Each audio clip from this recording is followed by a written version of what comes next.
뉴턴이 중력이론을 발표하고 다윈이 진화론을 발표할 당시 그리스도 교회는 극렬하게 이를 반대했습니다.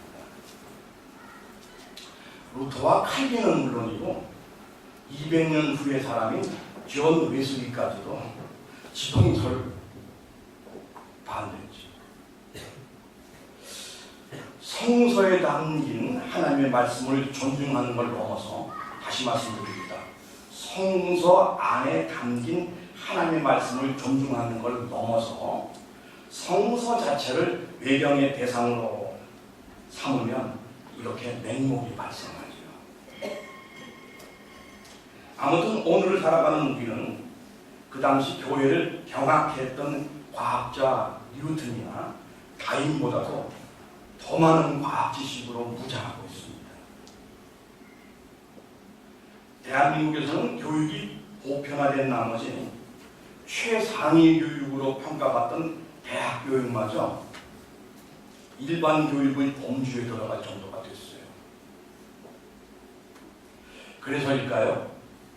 이런 사회에서는 상대방을 향해 무식하다고 말하면 엄청난 반발을 각오해야 합니다. 하지만 여기에 진범이 있을 수 있어요. 많이 배웠다 해서 유식하고 많이 못 배우면 무식한가요? 지금 우리가 살아가는 한국 사회를 두고 너나 없이 혼란하다고 말합니다. 근데요, 현재 한국 사회의 각 분야를 이끌어가고 있는 사람들을 보면 하나같이 엄청 많이 배운 사람들이에요. 독일의 경우는 공무원은 대학 출신이 아니에요. 대학 진학을 하려면 거쳐야 하는 김나줌이 아닌 그보다 한 단계 낮은 레알슈레를 거쳐서 공무원 학교를 졸업하면 임용이 됩니다. 거기에 반해 대한민국의 공무원은 이야기가 사뭇 다르죠. 대학을 졸업하고도 몇 년씩 시험 준비를 한 후에야 겨우 말단 말석을 기대해 볼 수 있을 정도로 공무원의 학력 수준이 대단합니다.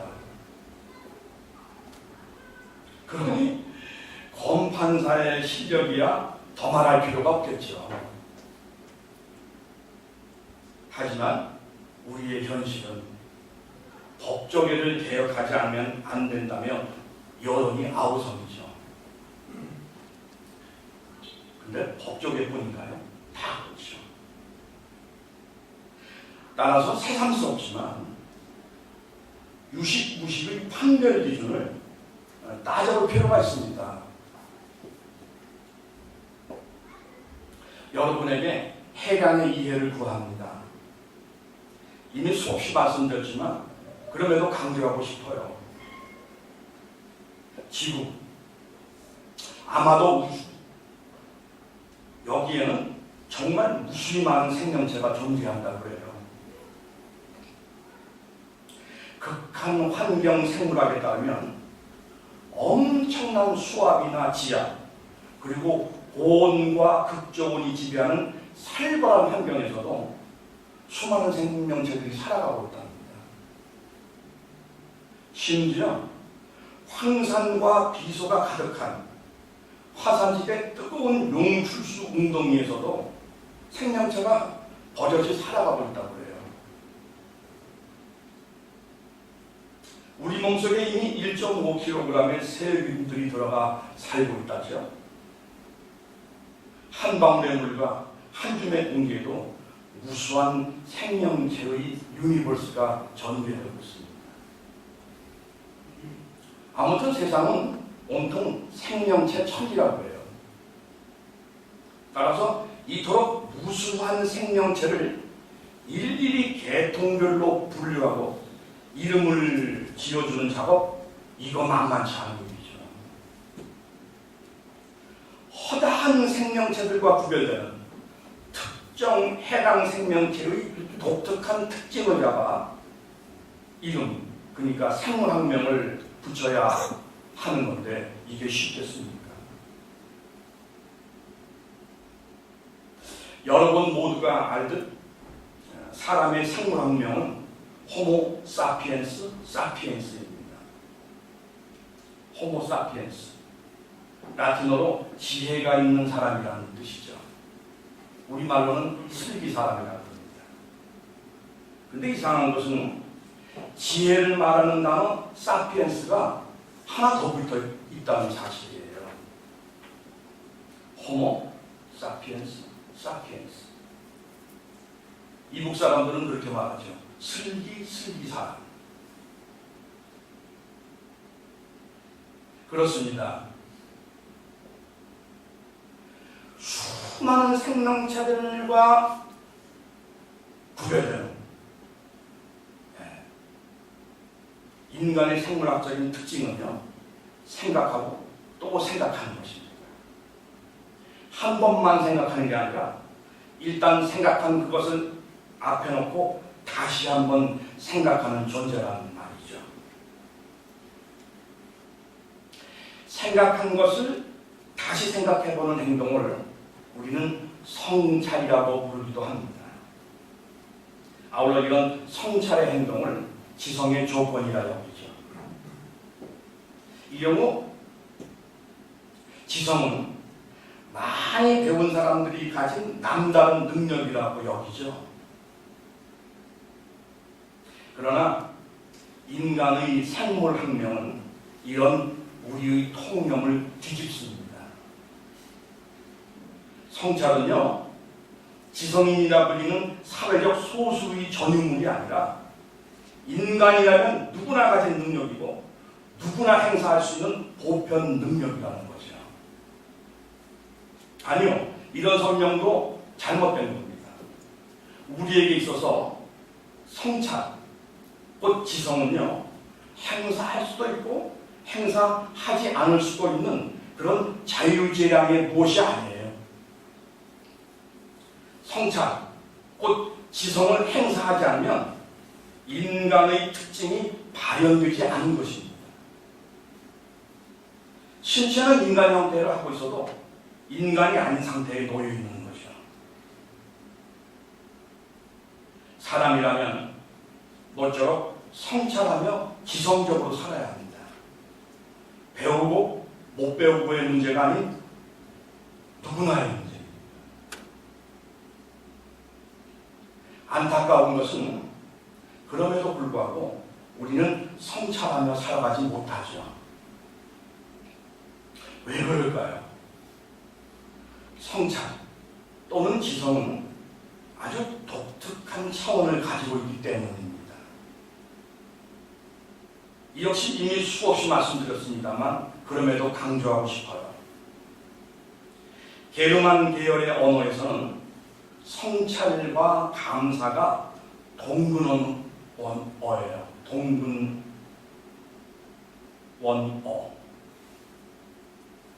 독일어에서 생각한다는 동사 denken은 감사한다는 동사 danken과 그 어원이 같아요. 영어에서도 마찬가지죠. 생각한다는 think라는 동사는 감사라는 think라는 동사와 그 어원이 같습니다. 따라서 생각의 결과, 그러니까 성찰의 결과가 감사와 연결되지 않으면 그 생각은 부실한 생각, 불철저한 성찰일 수 있어요. 이러한 사실을 이렇게 달리 표현할 수 있겠습니다.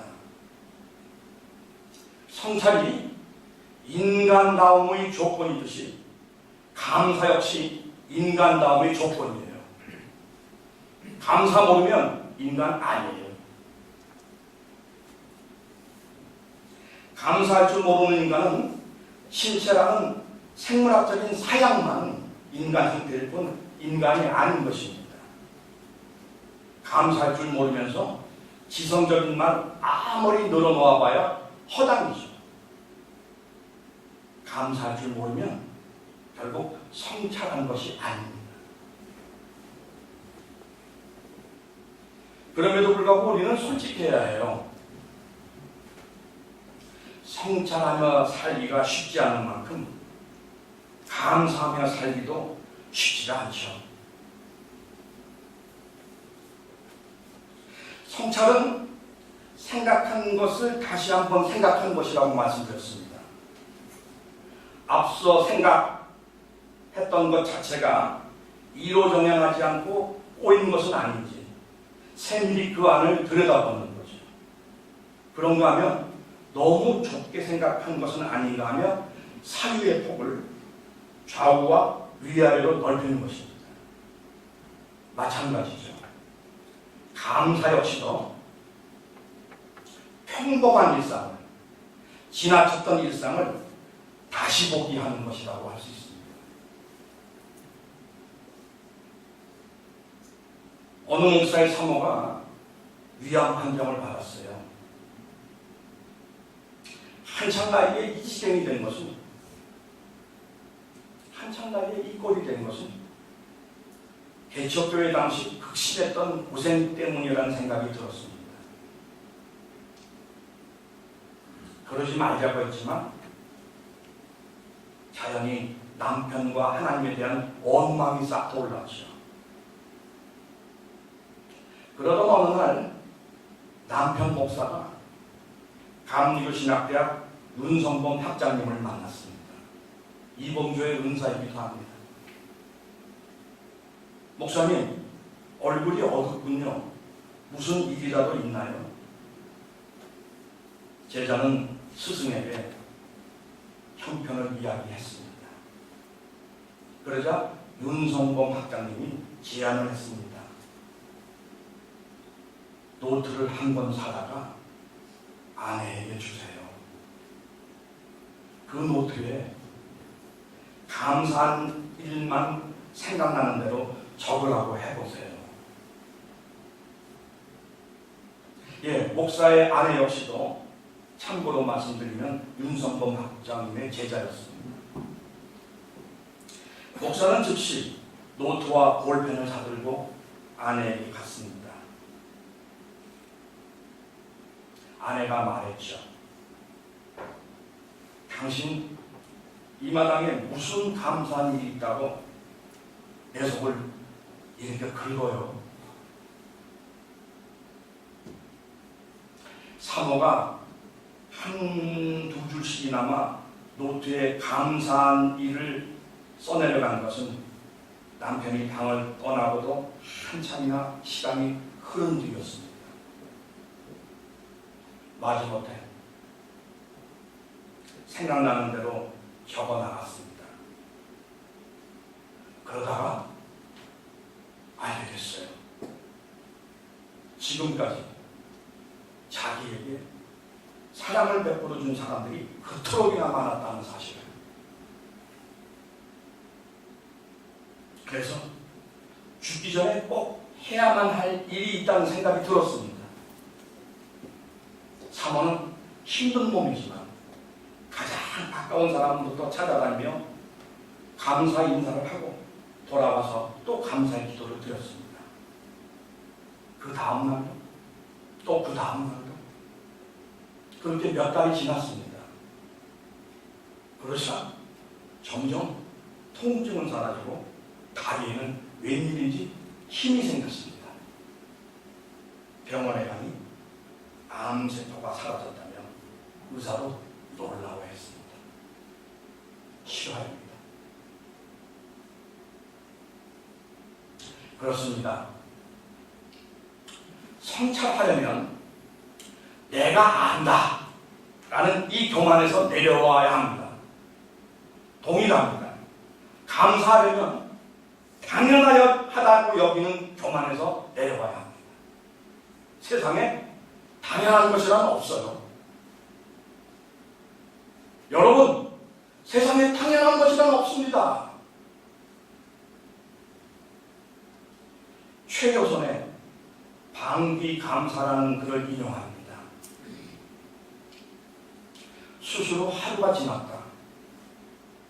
점심 무렵 밥 아주머니가 물었다.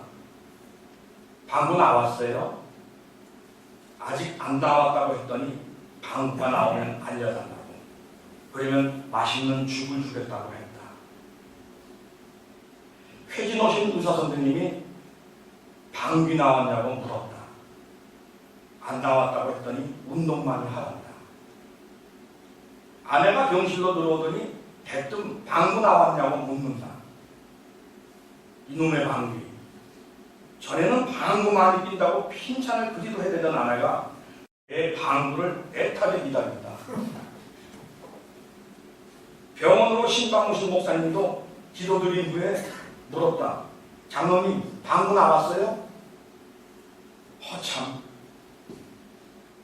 병실에 들어서는 분마다 방구 타령이다.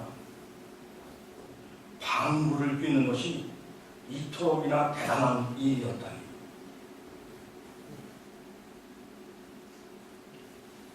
대단한 일이란 그런 것만이 아니죠. 1990년대 초 연예계를 주름잡았던 가수 이상우. 그녀를 만나는 곳 100m 전 하룻밤의 꿈, 비참 등 히트송 연속이었습니다. 연예 기획자로도 능력을 발휘해 한가인, 장나라 등등을 발굴했죠. 하는 것마다 잘 되던 전성기에 아내 이인자를 만나 결혼했습니다. 그리고 행복한 가정을 꾸렸죠. 이들 사이에서 아들 수문이가 태어났습니다. 근데 30개월이 지나도록 말문을 열지 않고 이상 행동을 해서 병원에 데리고 갔지요. 아들의 병명은 자폐증. 이상우는 충격과 원망으로 3년을 술만 퍼마시며 폐인했습니다. 그러다가 어머니의 강인함으로 아들을 포기하지 않고 돌보는 아내를 보고 문득 정신을 차려야 되겠다는 생각을 했습니다. 그리고는 그때부터 부부가 아들을 헌신적으로 돌봤죠. 그러던 어느 날이었습니다. 아들 수문이도 칫솔로 이를 닦으라고 했습니다. 잠시 후 아들에게 돌아온 이상우는 아들더러 이를 닦았느냐고 물었습니다. 아들이 닦았다고 말했습니다. 보아하니 이를 닦지 않는 게 분명한데도 말입니다. 아들을 나무라면서 속으로 이상우는 기뻐서 어쩔 줄을 몰라 했습니다. 이야! 우리 아들도 거짓말이라는 걸 할 줄 안다고! 야, 수문아! 우리 아들 장하다!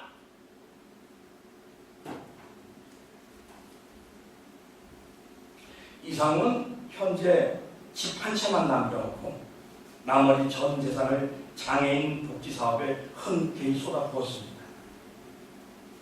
이상호는 자주 말합니다. 아들 수에게 감사하다고. 아들 덕분에 세상을 보는 눈을 떴다고. 세상을 보는 눈을 떴다는 이상호의 말에는 깊은 여운이 있죠. 그리스어로 감사는 유카리스토입니다. 좋다라는 뜻을 가진 유라는 단어와 은혜라는 뜻을 지닌 카리스토, 이 두 단어의 합성어죠. 그러니까 감사는 하나님께서 사람들에게 베푸신 좋은 은혜의 산물이라는 뜻입니다. 이를 달리 말하면 감사란 하나님의 은혜를 받았음을 아는 자만이 할 수 있는 표시라는 거죠. 자신이 믿음 있음을 전제하면서 은혜 받았다는 사람들 많습니다. 이 땅에 굉장히 많죠. 지금도 길바닥에서 태극기 들고 성조기 들고 이스라엘 국까지 들고서 소리 배급 지르는 사람들 중에도 있습니다. 많습니다. 은혜 받은 증거로 구원의 확신, 내세의 천국지복을 강조하는 사람들은 드라마틱한 패신, 성령 체험과 더불어 받게 된 방언이나 환상, 예언 등의 은사를 자주 언급하죠. 근데 여러분, 분명히 하고 싶습니다. 정작 중요한 믿음의 증거는요, 감사하는 태도입니다.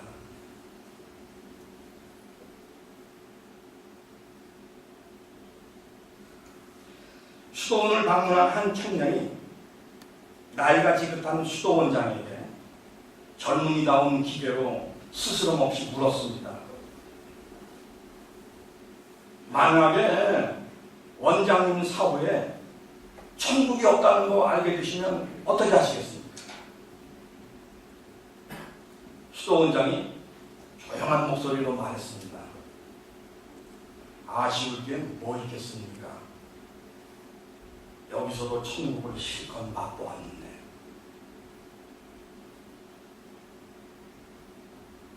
여러분, 중요합니다. 감사는요, 이처럼 전통 및 정통교회가 강조해온 이 세상과 저 천국의 구분 경계를 탈의미화합니다. 천국을 안다는 건 한평생 살고도 무언가 아쉬운 게 있다는 말이에요. 그래서 천국 가는 게 간구의 주요한 제목이 됩니다.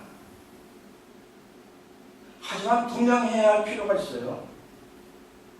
신앙적인 관점에서 보면 감사가 간구보다 더 근본적입니다. 다시 말씀드립니다. 감사가 간구보다 신앙적으로는 더 근본적이다.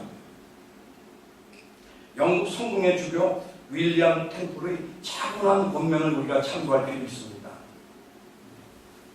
미래의 축복을 위해 기도하는 것보다 지금까지 주어진 은혜에 감사하는 기도가 영적 생활에 더 큰 진보를 가져온다. 아닌가요? 경험해 보셨잖아요. 돈 빌려줬어요. 에? 못 받게 생겼어. 그게 무슨 돈인데? 어떤 돈인데? 예? 정신이 나가죠. 다행히 예수쟁이니까 기도원을 찾았습니다. 그래가지고 하나님께 돈 돌려받을 수 있게 기도해야 되겠다고 말이죠. 그죠? 근데 이상하게 기도줄이 잡혔습니다. 깊이 기도로 들어갑니다. 에? 받아야 될 돈은 생각나지 않고 그동안 함께 해주신 하나님의 아기자기한 은혜가 생각난 거예요. 그래서 감사합니다. 감사합니다.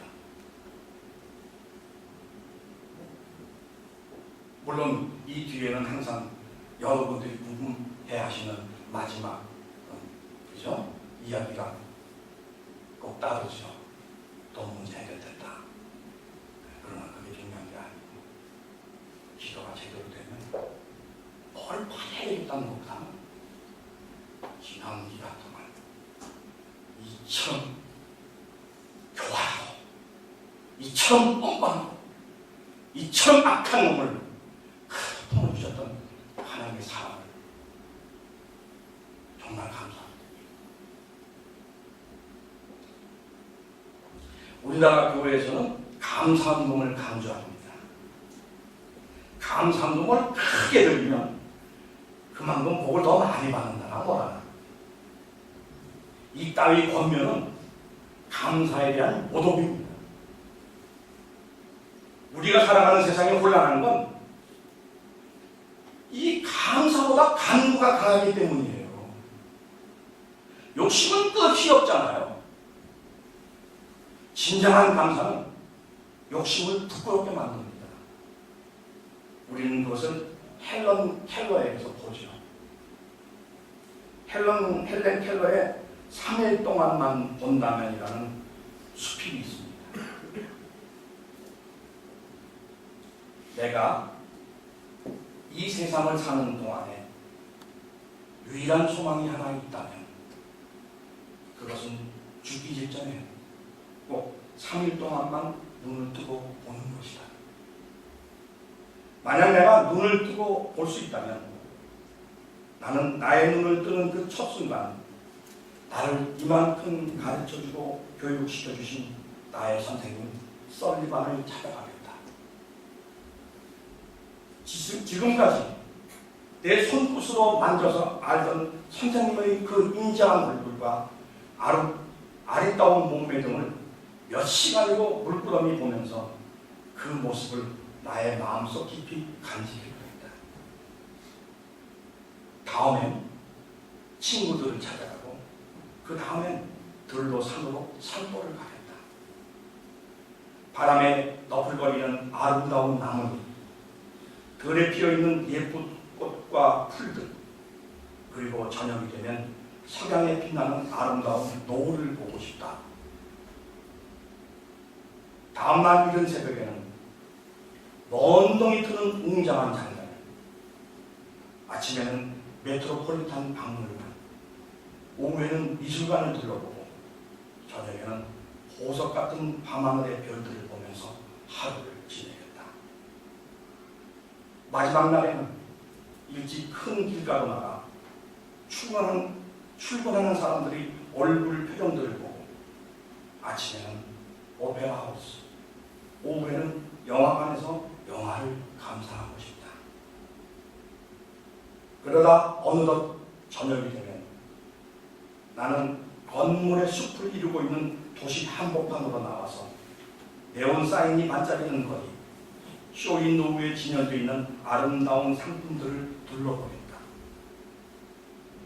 그리고 집으로 돌아와 내가 눈을 감아야 할 마지막 순간에 이 3일 동안만이라도 볼 수 있게 해주신 하나님께 감사 기도드린 후 영원히 아무리 세계로 돌아가겠다. 기도드리겠습니다.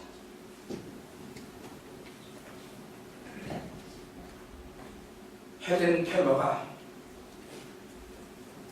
3일만이라도 좋으니 눈을 뜨면 보고 싶다 했던 그것들, 하나님 별거 아니네요. 우리가 숱하게 무심하게 지나쳤던 것입니다. 하나님, 우리는 욕심투성합니다.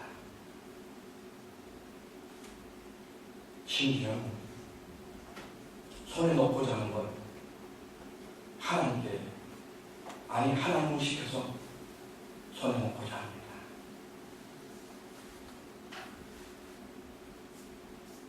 추수감사 예배, 아니 추수감사 예배를 드리는 이 자리에서 우리가 얼마나 욕심이 많았는지를 돌아보라 주시옵소서. 그리고 우리 삶, 우리 주위에 빼곡히 채워져 있는 하나님의 그 은혜들을 아주 섬세하게, 예민하게 감지해내며 입에서, 의식에서 감사가 떠나지 않는 그런 그리스도인 만들어 주시옵소서. 우리 주님 예수 그리스도인 만들어 아버지 하나님께 기도드렸습니다. 아멘.